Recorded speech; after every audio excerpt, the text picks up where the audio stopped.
loading? Belum, masih loading. Oke, udah. Oke, let's go. Halo teman-teman, selamat siang menjelang sore. Di sini kami ingin mempresentasikan hasil marketing plan proposal kami, yaitu untuk memenuhi tugas besar dari mata kuliah marketing plan. Nah, di sini saya dengan teman-teman saya sendiri ada Rio Hapataran Century dan teman saya Rifka Elvin Syahaan. Dan yang terakhir, Farah Fikriah Mahfuz. Oke, baik. Di sini kami menjelaskan hasil laporan kami yang berjudul perencanaan marketing plan sebagai salah satu strategi untuk meningkatkan penjualan pada UMKM Kopi Jazz Sidikalang. Nah, teman-teman di sini target kami adalah UMKM pada Kopi Jazz Sidikalang. Nah, di sini kami ingin menawarkan marketing plan yang telah kami buat selama mata kuliah manajemen marketing plan. Nah, untuk yang pertama akan dijelaskan oleh teman saya Rifka Elvin. Baik, selamat siang semuanya. Di sini saya akan menjelaskan yang pertama profil perusahaan. Sejarah perusahaan ini sendiri merupakan perusahaan yang didirikan sejak tahun 1970 dan dipimpin oleh Bapak Haryono. Usaha ini sudah berjalan sekian lama, namun sebelumnya usaha ini memproduksi produk air limun atau cola seperti Coca-Cola.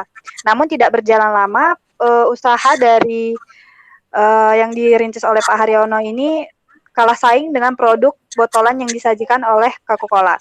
Sehingga akhirnya Bapak Haryono memiliki inovasi bagaimana caranya untuk memproduksi sebuah produk yang langsung dari daerah itu sendiri. Yaitu muncullah ide untuk memproduksi bubuk kopi jazz yang unik dan beda dari bubuk kopi lainnya. Profil perusahaan dari Kopi Jazz Sidikalang sendiri yaitu merupakan bubuk kopi yang sudah cukup dan sangat terkenal di daerah Sidikalang dan juga di luar Sidikalang. Produk ini sendiri sudah diproduksi 10 tahun dan berlokasi di tempat yang strategis yaitu di pusat kota. Adapun visi misi dari perusahaan ini yaitu visinya menjadi pelopor usaha kopi yang terkemuka, yang berkualitas dengan cita rasa tinggi baik di tingkat nasional maupun internasional. Misi dari perusahaan Kopi Jazz Sidikalang yaitu yang pertama, menghasilkan produk-produk usaha daerah menjadi produk unggulan. Yang kedua, menyediakan produk pilihan dengan cita rasa tinggi, inovatif, harga terjangkau, dan memastikan ketersediaannya bagi pelanggan. Berikut foto dari produk bubuk kopi Jazz Sidikalang. Nah, pada gambar di atas ada dua tampilan produk, yaitu yang pertama packaging dengan kotak berwarna coklat, yaitu kopi Robusta, dan packaging dengan warna coklat muda dengan pengaplikasian zip, yaitu bubuk kopi Arabica. Keduanya memiliki ukuran 1 kg bubuk kopi dan merupakan bestseller. Kemudian di sebelah kami menampilkan surat izin usaha dagang yang sudah resmi dari tahun 1970-an. Kemudian visi misi selaku perencanaan pemasaran dalam tujuan jangka pendeknya yaitu menjadi usaha terbaik dalam inovasi kopi sehingga lebih banyak digemari masyarakat dan dikenal masyarakat. Dan tujuan jangka panjangnya sendiri menjadi usaha kopi yang dikenal tidak hanya dalam kota, tapi juga mancanegara sampai ke luar negeri. Kemudian lanjut. Di sini kami juga membahas analisis lingkungan makro dari UMKM Kopi Jazz Sidikalang juga. Ada beberapa yang menjadi topik pembahasan kami. Yang pertama adalah politik dan regulasi. Dalam hal ini merupakan sesuatu yang mempengaruhi lingkungan pada UMKM Kopi Jazz Sidikalang. Biasanya pada politik dan regulasi ini terjadi ketika adanya pemilu, di mana biasanya para calon pemimpin-pemimpin daerah mempromosikan bagaimana cara memajukan usaha biji kopi sendiri dan memamerkan secara luas usaha dari petani daerah, sehingga biasanya harga dari biji kopi naik dan harga dari bubuk kopi Jazz Sidikalang juga biasanya naik sekitar 5.000 sampai 10.000 per kilogramnya dari segala jenis bubuk kopinya juga. Yang kedua adalah bagian demografi. Bubuk kopi Jas Sidikalang merupakan hasil produksi langsung dari kota ini, baik dari biji kopi, proses, sampai dengan packaging dan penjualan. Petani merupakan profesi yang paling mendominasi di daerah Sidikalang. Karena daerah Sidikalang merupakan daerah pegunungan, maka sangat cocok untuk dijadikan sebagai lahan usaha pertanian biji kopi dan sangat memiliki potensi tinggi untuk memproduksi kopi. Yang ketiga adalah faktor ekonomi. Industri kopi di Indonesia tiap tahunnya semakin meningkat dan belakangan ini menjadi tren yang banyak digemari oleh kaum muda maupun kaum lansia. Ekspor bubuk kopi Jas Sidikalang ini juga semakin meningkat dengan banyaknya permintaan dari luar kota. Sehingga bubuk kopi ini lebih banyak diminati karena rasa dan aromanya yang unik. Dan juga biji kopi serta bubuk kopi Jas Sidikalang dipasarkan sesuai umur dan pendapatan masyarakat daerah sehingga masih sangat terjangkau. Jadi kira-kira seperti misalnya seseorang membeli kopi dengan harga 30.000 kilogram itu masih terjangkau dan masih banyak diminati oleh orang-orang. Faktor selanjutnya adalah sosial budaya. Seiring waktu berjalan, dunia kopi semakin berkembang dengan sangat pesatnya. Ini kopi bukan lagi dinikmati oleh kaum bapak-bapak ataupun ibu-ibu saja, melainkan kayak kaula muda dan anak-anak hits lainnya sudah menjadikan kopi sebagai minuman utama ketika mereka berkumpul bersama teman-temannya. Sehingga hal tersebut membuat bubuk kopi Jas juga banyak diminati orang dari luar maupun dalam kota, dan bukan cuma untuk orang tua, melainkan juga untuk kaula muda. Kemudian ada bagian teknologi. Penggunaan teknologi saat ini merupakan hal wajib dalam sebuah usaha. Sama seperti UMKM Kopi Jas Sidikalang. Mereka memanfaatkan teknologi internet untuk promosi produk mereka melalui sosial media sehingga masyarakat dari dalam maupun luar kota mengetahui produk ini lebih jelas. Biasanya dalam UMKM pada umumnya pasti memiliki sosial media seperti Instagram, Facebook, WhatsApp untuk mengetahui bagaimana produk yang mereka pasarkan. Dan hal tersebut terjadi juga pada UMKM Kopi Jas Sidikalang. Dan juga di sini pada bagian pembayaran, teknologi yang sudah berubah yang dilakukan oleh UMKM Kopi Jas Sidikalang yaitu pembayaran yang bisa dilakukan secara digital, yaitu scan barcode GoPay, OVO, dan pembayaran melalui mesin gesek card. Kemudian yang terakhir adalah sumber daya alam. Proses pembuatan bubuk kopi tentu bersumber dari sumber daya alam. Sumber daya alam yang digunakan adalah biji kopi Robusta dan Arabica yang subur tumbuh di daerah pegunungan seperti Sidikalang. Semua bahan adalah hasil dari pertanian daerah dan memang biji kopi sudah merupakan kualitas bagus dan merupakan sortiran pilihan terbaik dari para petani. Sehingga sehingga UKM Kopi Jas Sidikalang benar-benar melakukan produksi melalui sumber daya alam yang dihasilkan langsung dari kota Sidikalang. Selanjutnya, analisis lingkungan mikro yang ada pada UMKM Kopi Jas Sidikalang. Yang pertama, persaingan perusahaan. Pesaing tentu saja ada dan tidak dapat dipungkiri bahwa kota Sidikalang itu merupakan kota penghasil kopi karena dominasi pekerjaan masyarakatnya adalah petani, sehingga banyak yang memproduksi bubuk juga. Namun di sini kopi sendiri memiliki ciri khas yang unik dan menjadi menjadi UKM terbaik dan bisa diakses. Kemudian ancaman produk substitusi yang paling marak adalah bubuk kopi saset seperti Kapal Api, Good Day, Arabica, dan lain sebagainya. Mengingat bahwa bubuk kopi tersebut jauh lebih murah dan lebih gampang untuk didapatkan di mana saja. Namun, jika konsumen yang sudah paham dan lebih memilih tentang kualitas, maka konsumen dapat mengetahui perbandingan dari bubuk kopi instan dengan bubuk kopi produksi langsung. Selanjutnya, Ancaman perusahaan pendatang baru. Pemilik usaha bubuk kopi Jaz Sidikalang menjelaskan kepada kami bahwa ancaman pendatang baru tidak ada, namun persaingan akan tetap ada setiap usaha seperti memiliki cara untuk tetap menjalani usahanya walaupun banyak pesaing baru. Kemudian, posisi tawar pembeli dan pemasok.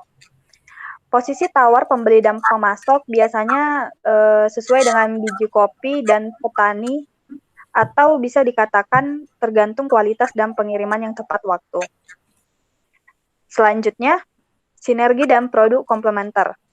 Produk komplementer kopi hanyalah gula, namun usaha bubuk kopi Jaz sendiri hanya memproduksi hasil bubuk kopinya langsung tanpa ada pencampuran gula maupun bahan lainnya, sehingga itu yang membuat kopi Jaz ini lebih terlihat lebih baik dan beda dari bubuk kopi lainnya.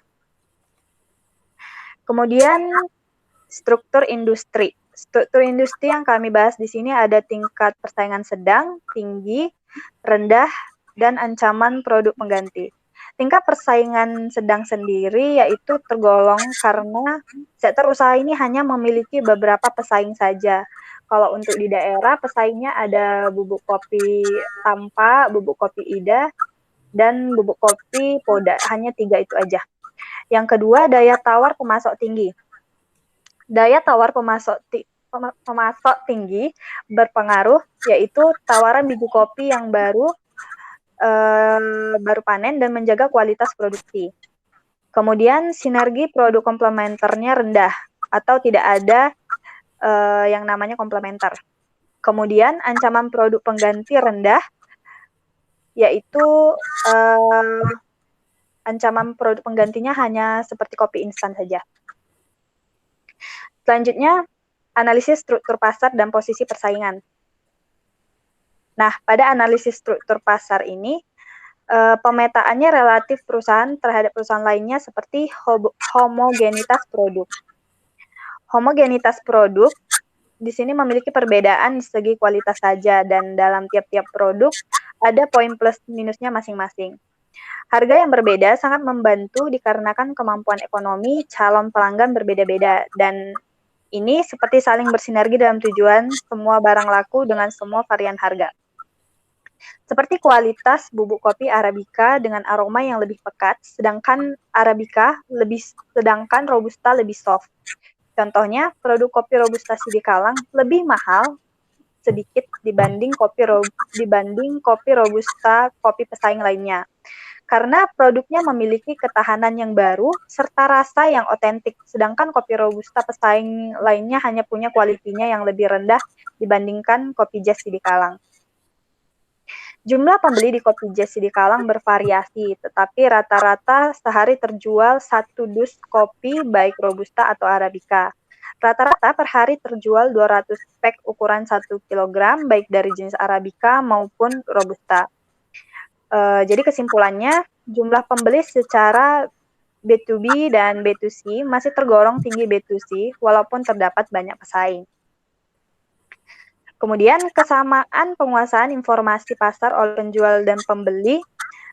Penguasaan pasar oleh penjual dan pembeli tinggi karena kopi Jaz Sidikalang memproduksi kopi mereka sendiri. Dalam kegiatan B2B-nya memang tak sebanyak B2C, tapi ada. Nah, hal ini menjadi daya tarik bagi orang lain sekitarnya. Kesimpulannya adalah penjual dan pembeli memiliki pengetahuan yang sempurna tentang harga yang berlaku di kopi Jaz Sidikalang. Terima kasih. Oke, baik. Suaranya ada nggak? Ada suaranya kan? Ada. Oke, lanjut. Teman, baik, sini saya akan melanjutkan presentasi dari teman saya Rifka. Di sini saya akan membahas tentang analisis perbandingan perusahaan. Yang pertama itu perbandingan dalam segi harga. Kopi Jaz Sidikalang memang memilih untuk mematok harga yang lebih mahal dari kompetitornya. Namun tetap saja sebagai termasuk perusahaan atau UMKM yang pemula, mereka mematok harga yang bagus gitu, menunjukkan kualitas dengan yang tinggi gitu. Jadi meskipun produk ini masih baru, tapi untuk dari segi kualitas, untuk dalam pemetaan harga, mereka sudah berani bersaing dengan produk-produk UMKM sejenis lainnya gitu. Atau contohnya dengan kopi-kopi yang lain yang telah disebutkan tadi.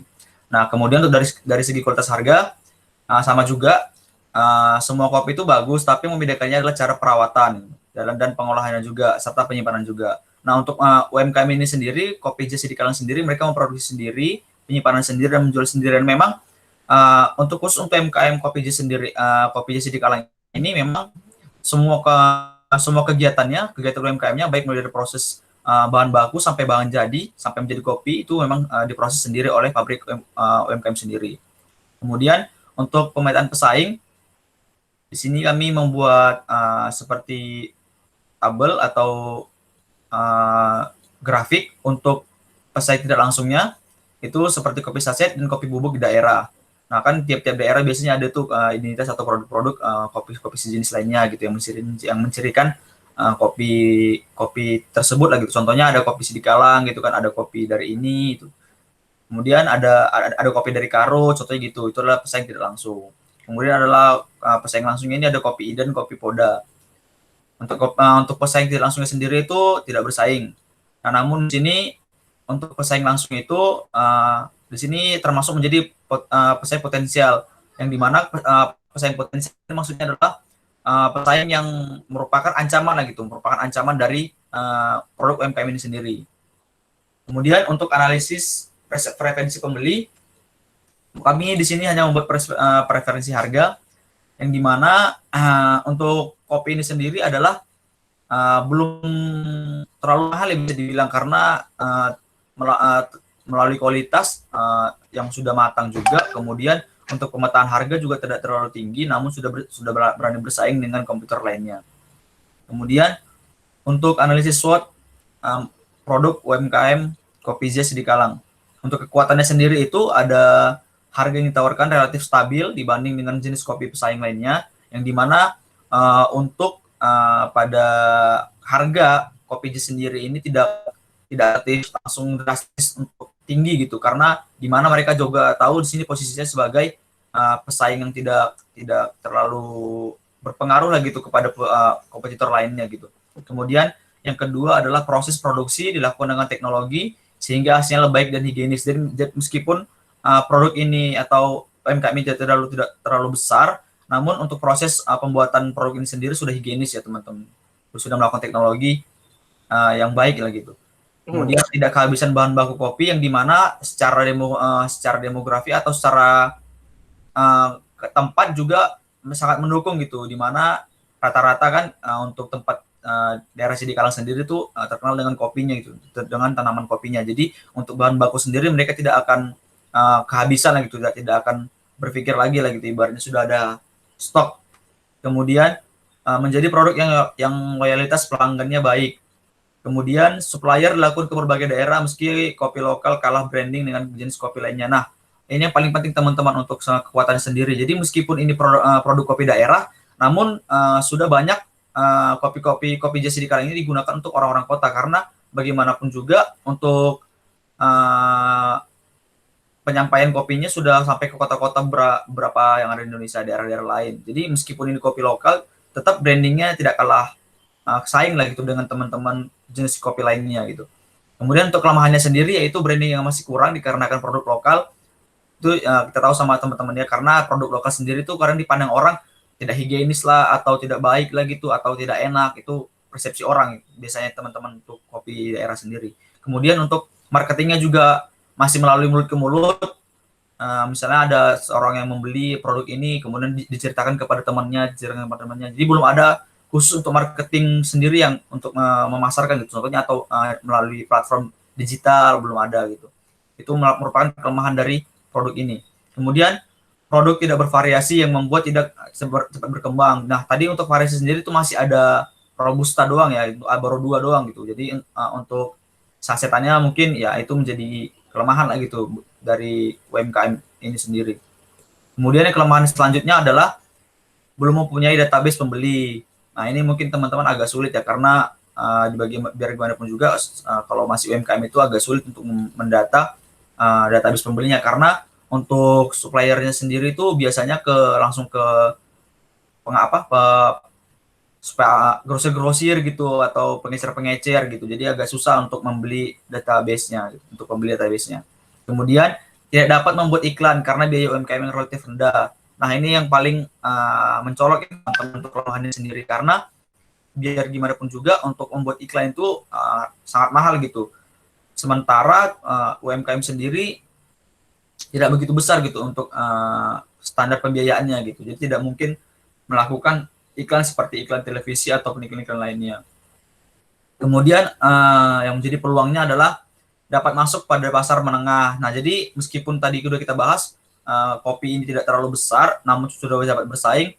Yang menjadi peluangnya itu adalah saat kopi pesaing itu, saat kopi-kopi yang besar itu akan naik harganya. Nah, jadi ibaratnya kopi daerah ini bisa menjadi kayak pilihan lah gitu, menjadi pilihan teman-teman untuk membeli kopi gitu. Karena meskipun dia kopi daerah, tapi dengan kualitas yang baik gitu. Jadi dia bisa masuk ke pasar menengah gitu untuk kalangan-kalangan penikmat kopi. Kemudian meskipun tidak dapat bersaing dengan kopi lainnya, namun sudah memiliki pelanggan sendiri dan loyalitas yang tinggi. Khususnya ya teman-teman untuk daerah Sumatera Utara, khususnya loyalitas untuk kopi Jazz ini sendiri itu sudah tinggi ya teman-teman gitu. Jadi sudah tahu lah gitu. Ibaratnya sudah untuk kopi lokal sendiri produknya mereka sudah loyal terhadap produk kopi Jazz ini. Kemudian pada saat harga bahan baku kopi naik dan harga kopi pasaran juga naik, namun kopi ini akan selalu memberikan harga relatif stabil di saat kopi pesaing menaikkan harganya. Nah, itu adalah peluangnya gitu. Sebenarnya ini termasuk keunggulan juga teman-teman. Kemudian ancamannya adalah banyaknya jenis kopi dengan branding yang besar masuk. Nah, seperti kita tahu bahwa kopi-kopi besar itu seperti kopi-kopi yang sudah terkenal itu setiap apanya pasti mereka kayak upgrade untuk jenis produk, varian rasa atau varian-varian bentuk-bentuk lainnya atau bentuk kemasan saset atau kemasan kotak gitu. Nah, untuk kopi daerah sendiri seperti kopi Jazz di Kalang ini agak berat gitu teman-teman, masih mempunyai dua variasi produknya sendiri. Kemudian adanya produk baru yang muncul dengan konsep lokal sama namun ditunjang dengan penggunaan e-commerce. Nah, ini teman-teman yang menjadi ancaman sangat besar bagi UMKM ini, karena seperti saya jelaskan tadi, meskipun ini produk baru, untuk marketingnya sendiri itu belum terlalu matang lah gitu ibaratnya, karena marketingnya itu masih menggunakan mouth to mouth, belum menggunakan e-commerce atau platform digital gitu. Kemudian peramalan dan perumusan tujuan strategi pemasaran. Nah, untuk kedepannya kopi Jazz di Kalang ini harus mulailah memasuki pasar digital gitu, platform digital. Contohnya seperti sosial media juga sudah bisa gitu. Jadi tidak harus menggunakan platform e-commerce gitu.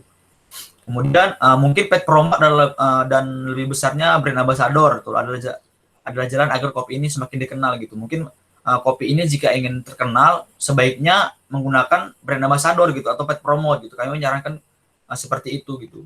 Karena itu merupakan rencana yang baik gitu, karena brand ambassador sendiri itu sangat menunjang lah gitu untuk membranding atau memarketingkan suatu produk gitu. Karena seperti kita tahu produk-produk sekarang itu ketika dikatakan ambasadornya, mereka langsung tahu gitu produknya apa gitu. Jadi brand ambassador itu sangat berpengaruh gitu untuk branding suatu produk gitu.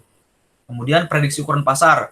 Nah, di sini kami memprediksi target pasar tentunya tidak mengambil target seluas-luasnya, namun bukan dari itu adalah kopi Jazz di Kalang mempunyai kopi yang dikenal dunia, terutama di kawasan Asia. Nah, ini target kami lah gitu. Perencanaan pemasaran kami ini, prediksi ukuran pasarnya ya harus masuk ke semua lini gitu, bukan cuma hanya di daerah lokal-lokal saja. Kemudian untuk potensi penjualan di sini teman-teman tidak perlu kami jelaskan karena di sini juga cukup jelas rinci gitu untuk perinciannya. Seperti ini laporan perubahan modalnya. Nah, di sini teman-teman kami ingin menjelaskan, pertama kami untuk UMKM ini sendiri tidak memberikan data ya yang begitu spesifik gitu. Ibaratnya mereka tidak memberikan data penjualan, tidak memberikan data pembeli gitu. Ibaratnya pengeluaran segala macam untuk segala aspek keuangan, karena UMKM sendiri tidak mengizinkan gitu untuk kepada kami. Jadi kami hanya menggunakan prediksi atau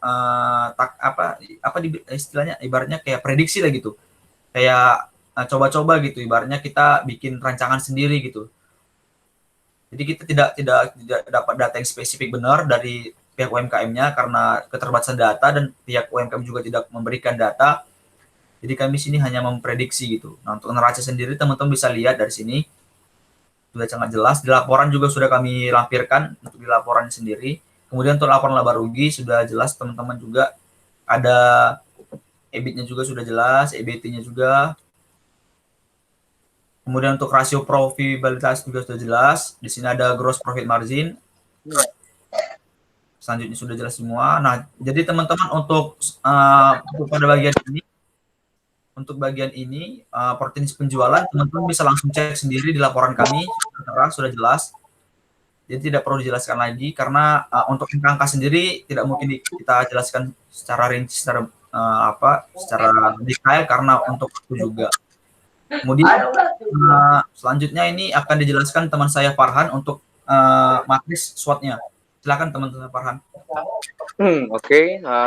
Selamat sore teman semuanya. Sekarang Farhan mau jelasin tentang SWOT dari produk kita ini. Bisa dibawahin dikit yuk gambarnya. Nah, strategi SO, strength dan opportunity. Nah, dalam masuknya produk ini ke pasar menengah, yaitu dalam masuknya produk ini ke pasar menengah, yaitu kalangan yang tidak menikmati kopi dengan kualitas baik, tapi harganya relatif murah. Nah, itu akan membuat produk ini menjadi relatif stabil dan banyak peminatnya. Dan di kalangan itu juga ada pesaingnya beberapa. Dengan memiliki loyalitas pelanggan yang tinggi, akan membuat produk ini makin dikenal di kalangan pelanggan yang loyal, dan semoga mereka akan loyal selamanya. Selanjutnya strategi WO, weakness dan opportunity. Dengan masih adanya mobilisasi produk ke toko terdekat, membuat produk ini tidak perlu lagi membuat media iklan yang relatif biayanya mahal. Nah, semoga dengan itu, dengan tetap di-share ke toko sekitar, semoga word mouth to mouth itu bisa membuat produk ini makin laku. Nah, kami sudah memiliki, karena sudah memiliki pelanggan sendiri, pecinta produk ini membuat branding produk kita tidak kalah dengan pesaing. Tentunya adanya harga yang cukup stabil dan murah membuat produk ini tidak perlu mementingkan varian yang membutuhkan biaya operasional tinggi untuk setiap produknya. Karena kopi Robusta dan Americano itu udah jadi yang terbaik lah dari kopi saya di Kalang. Oke, selanjutnya yaitu strategi strength and trade. Dengan adanya loyalitas pelanggan yang tinggi akan produk ini, maka pesaing berapapun tidak akan dapat mengimbangi produk ini. Selanjutnya, supplier yang dilakukan ke berbagai daerah akan membuat produk lebih cepat dikenal oleh masyarakat sekitar agar tetap loyal ke depannya. Terus, strategi WT, weakness and trade. Membuat strategi marketing yang tidak baik membranding produk hingga tidak memberi kesempatan kepada pesaing untuk mengeluarkan produk jenis. Karena kalau kita udah lama dan brandingnya cukup baik dan juga udah lama dikenal masyarakat, semoga itu akan membuat pelanggan jadi lebih loyal dan kesempatan bagi pesaing baru itu kecil. Selanjutnya, memasukkan dan membuatkan produk ini ke dalam e-commerce. Itu ke depannya ya, semoga udah masuk e-commerce itu dalam Tokopedia segala macam. Itu hendaknya yaitu mau ngebikin kopi saya di Kalang jadi lebih bagus dan lebih terkenal. Oke, selanjutnya itu our service 1.7,4 tujuan strategi pemasaran, yaitu ujung yang ini capai adalah populer dan dikenalnya kopi Jasa di Kalang oleh semua kalangan dari berbagai umur dan berbagai daerah, terutama bisa mengekspor barang kami ini ke luar negeri. Oke, terus lanjut ya. Perumusan positioning yang pertama adalah identitas perusahaan dan produk. Nah, yang A dalam strategi merek, UKM Kopi Jasa di Kalang memiliki tagline dalam penggunaan nama yaitu Kopi Nikmat. Selain itu, Kopi Jasa di Kalang juga memiliki logo gambar biji kopi dengan warna coklat tua yang memperkuat ciri khas tersebut dalam setiap logo-logo perusahaannya dan juga logo di bungkusan produknya. Yang B, strategi merek yang dilakukan UKM Kopi Jasa di Kalang memiliki beberapa manfaat antara lain, yaitu identifikasi dan cara produk menjadi lebih jelas, membantu pembelian ulang oleh pelanggan ingin menggunakan produk perusahaan, menjadi referensi dan membantu penjualan produk baru dan perusahaan, menjadi daya ikat bagi pelanggan loyal. Terus yang C, pemberian nama perusahaan dan produk. yang dilakukan UMKM Kopi Zest Sidikalang, maaf, oke, yang dilakukan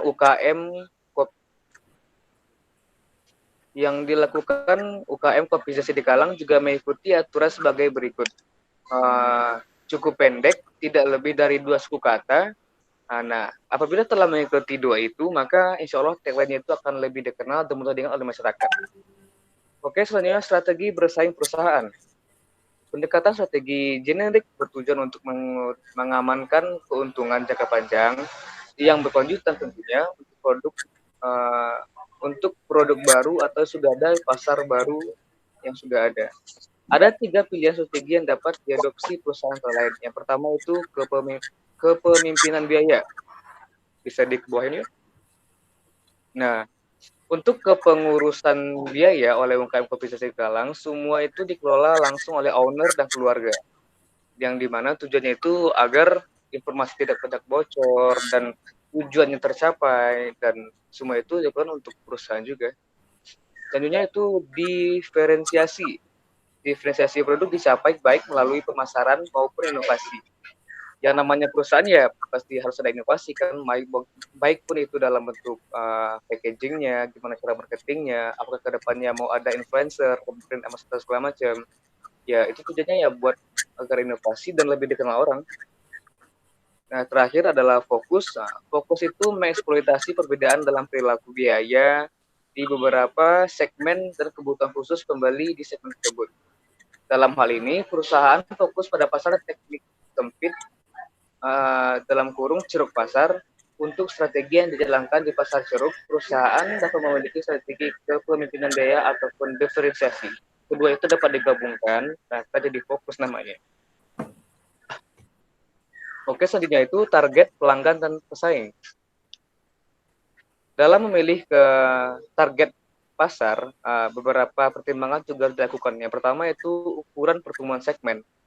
Ukuran pada kelompok pelanggan yang tumbuh saat ini pada penjualan maupun produksi UMKM Kopi Zest Sidikalang itu cenderung pada segmentasi demografi,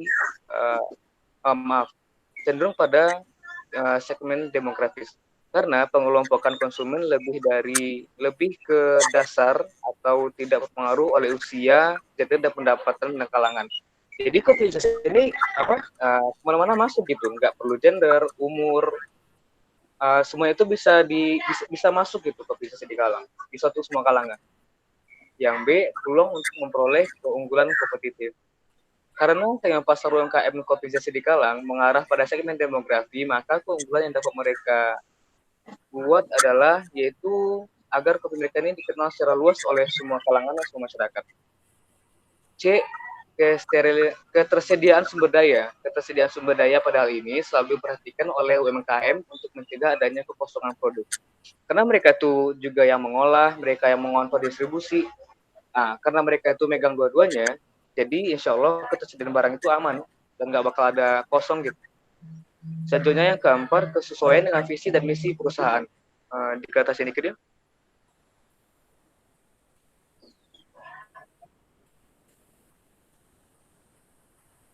Oke. Pelanggan kita pilih karena merupakan sesuatu yang diamanatkan dalam visi dan misi perusahaan.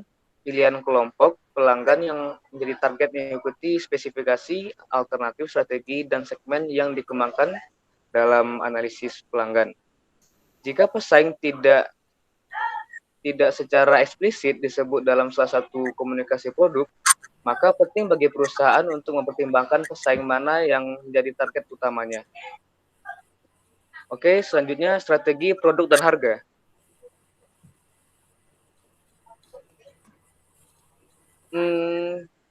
Oke, yang pertama itu atribut produk dan tingkatannya.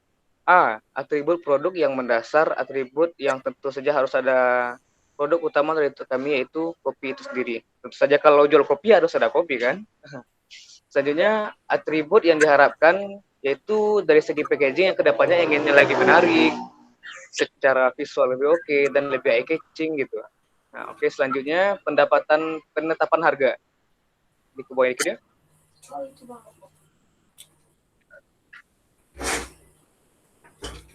perusahaan dalam menentukan harga itu ada beberapa sih cara yang mereka lakukan, yaitu yang pertama memiliki tujuan pasar. Nah, kalau mereka itu menyasar ke bagian atas, bagian tengah, bagian bawah, mereka juga bisa menentukan harganya. Tapi karena kopi Jasa itu milih yang tengah, maka mereka itu memilih harganya nggak beda jauh sama pesaingnya. Yang kedua, menentukan demand. Siapa sih targetnya? Siapa sih target kopi Jasa gitu? Apakah orang kaya, orang biasa? Tapi karena kopi Jasa itu demografis, dia itu pengen masuk ke semua umur. Nah, mereka itu demand-nya itu pengennya dari segala kalangan gitu. Makanya harganya nggak terlalu tinggi. Yang ketiga, estimasi biaya yang udah jelas dari hasil risetnya, dari berbagai riset pelanggan, riset dengan kompetitor juga.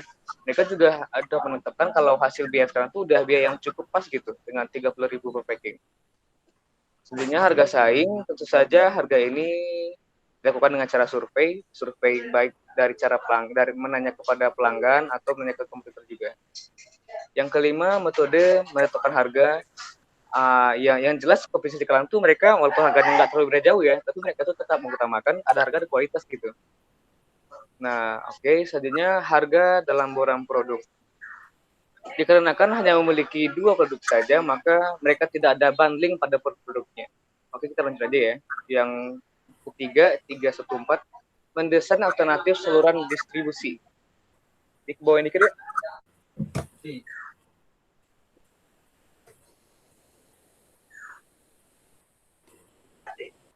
Biasa 2 jam kalau. Distribusi yang digunakan pada UMKM ini adalah distribusi selektif, dikarenakan kopi Jasa ini disebarkan pada grosir dan pengecer juga demi banyaknya pembelian yang dapat dilakukan. Terus merancang strategi komunikasi pemasaran terpadu. Kopi Jasa menggunakan beberapa jenis komunikasi pemasaran antara lain. Yang pertama, penjualan personal, yaitu pada tatap muka biasa. Nah, dan juga selanjutnya ada mulut ke mulut, ya mouth to mouth lah. Orang beli disaranin juga, orang ada beli diomongin juga gitu. Nah, selanjutnya melalui iklan di dalam hal. Owner biasanya melakukan penyebaran informasi produknya melalui radio dengan tujuan memperoleh informasi agar semua orang bisa dengar gitu. Nggak harus dari Instagram, nggak harus dari Twitter segala macam, tapi radio ya, karena di sana itu yang pengguna masif dan masih benar-benar itu ya radio.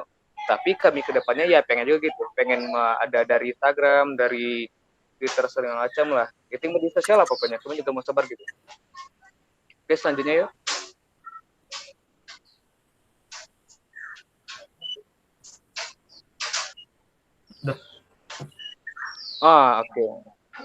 Oke. Mungkin segitu ya dari kita ya teman-teman ya. Terima kasih udah dengar penjelasannya. Selamat sore dan terima kasih. Oke, baik teman-teman. Segala kekurangannya terima kasih. Terima kasih. Itulah presentasi dari kelompok kami atas marketing planning sebagai judul rencana marketing. Semoga kedepannya buat ini dapat diterima di UMKM jika dipergunakan ke depannya. Mungkin untuk presentasi segitu saja dari kami teman-teman. Terima kasih.